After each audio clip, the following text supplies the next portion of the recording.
Hi, I'm Mark from Tabor Instruments, and today I'm going to demonstrate our new arbitrary waveform generator. It's a high-speed ARD, it's got 9 GHz of bandwidth, so it allows us to generate signals direct to RF with very wide bandwidths. And to do that, I'm going to generate linear frequency modulation signals, something that's used maybe in automotive radar or seeker missiles. I'm going to generate that here in our Wave Design Studio software, and we've got a new plugin for our software. It's the Radar plugin, and I can create the linear frequency modulation signal here. We've got about 1 GHz of bandwidth.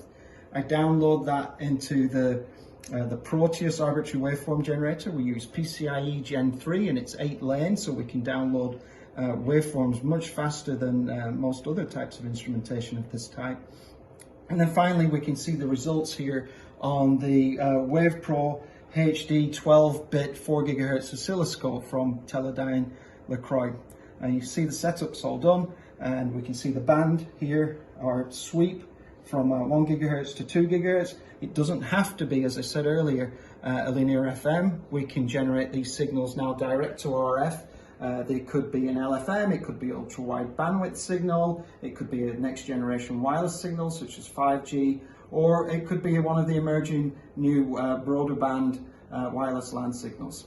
Thank you.